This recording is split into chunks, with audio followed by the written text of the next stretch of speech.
रामकृष्ण हरी मंडळी, मी तृप्ती खांडे तुम्हा सर्वांचं स्वागत करते माझ्या ब्लॉगमध्ये. तर मंडळी, हा पसारा बघून तुम्हाला वाटेल आज काय हे सकाळी सकाळी पसारा काढून बसली. तर गाईज हरतालिका गेली, पप्पा आले, साडी वगैरे काढणं होतं, तो खूप जास्त पसारा होऊन जातो. तर आता हा पसारा आवरायला घेतलाय. पसारा आवरता आवरता एवढा टाईम झाला की कानाच्या झोपेचा टाईम झाला. बिचारा खूप जास्त त्रास द्यायला लागला. त्याच्यामुळे असं वाटत होतं त्याला की मम्मा काय माझ्याकडे आज लक्ष देईना. तो स्वतःहून झोळीत जात होता, झोळी दाखवत होता, मला झोपी लाव ग बाई. मग मी त्याला झोपी लावलं, बाकीचं आवरणं राहू दिलं. पसारा भरपूर होता आवरायचा, पण आधी त्याला झोपी लावलं. त्याची एक झोप झाली, नंतर मस्त उठला तो. आणि त्या त्रिशू पण स्कूलमधून आली आणि त्रिशू आज आहे ना बसमध्ये झोपी गेली होती, त्यामुळे ब्रेक लावताच ती खाली पडली आणि हे सर्व तिच्या ड्रेसचा सावतार झाला. आणि तिला मी आल्या सांगितलं की आज आपल्या माऊला बेबी गर्ल झाली. ती खूप जास्त खुश झाली, तिला बहीण आली त्यामुळे. आणि ती म्हणायला लागली की आता आपण दवाखान्यात जाऊ बघायला. खरं तर तिची डिलिव्हरी वनीला झाली.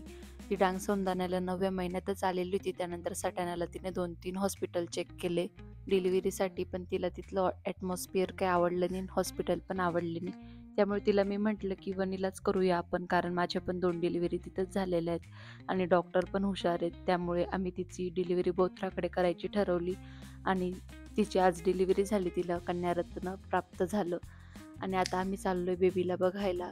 खरं तर मी पण आत्ताच चालली. मी म्हटलं त्रिशू आल्यावरच जाऊ त्रिशू सोबत, आणि कान्हाला पण घेऊन चाललोय आता आम्ही.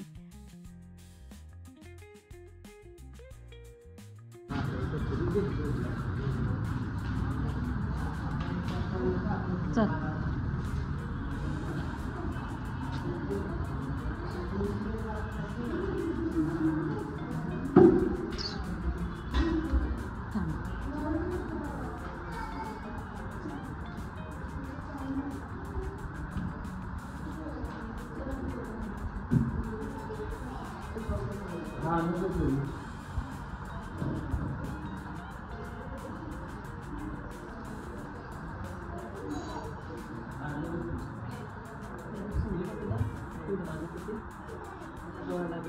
कुठे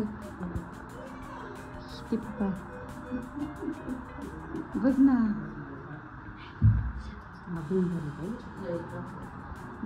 जात झोप ना.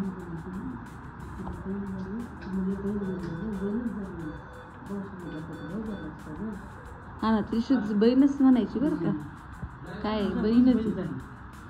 हा काहीतरी. कानू छोटा बाला पाय, कानू बाला ए जिजून सारखेच आहे ना.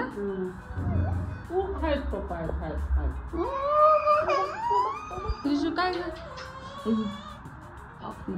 त्रिशू बहुतेक इन्सिक्युअर होत होती की मावशी आता माझे कमी लाड करते का काय. तर तिचे रिॲक्शन मला हवे तसे नाही मिळाले, पण ती मनातून खुश होती. ती म्हणजे खूप वेळा तिने विचारायची की माऊला बेबी कधी होणार आहे, कधी होणार आहे. आणि तिने आज बघितलं बेबी, आणि मांडीवर घेण्यासाठी पण ती खूप जास्त एक्सायटेड होती. आणि शेवटी तिने मांडीवर घेतलंच. आम्ही खूप वेळा तिला नाही म्हटलं, पण ती ऐकतच नव्हती.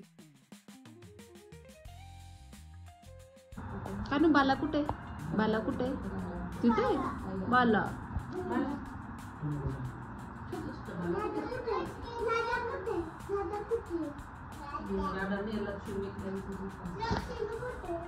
घरी आली, स्वयंपाक बनवला. आज बनवली शेव भाजी, भात, पोळी, नंतर शेवईची खीर पण बनवली. त्रिशूला खाऊ घातलं, कानाला खाऊ घातलं. त्यानंतर टिफिन वगैरे रेडी केला आणि आता चाललोय आम्ही दवाखान्यात टिफिन द्यायला.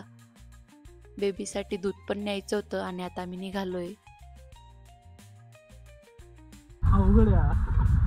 तो डायरेक्ट त्या दिवशी स्टेरिंग फिरून दिली त्याने, गाडी कंट्रोल झाली.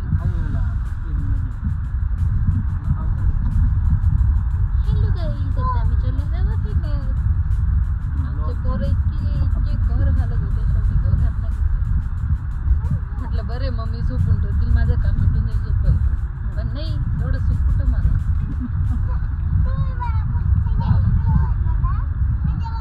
चला तर मंडळी, आजसाठी एवढंच. ब्लॉग आवडला असेल तर ब्लॉगला लाईक करा. असेच ब्लॉग बघत राहण्यासाठी माझ्या चॅनलला सबस्क्राईब करा. भेटू पुढच्या ब्लॉगमध्ये. Bye bye.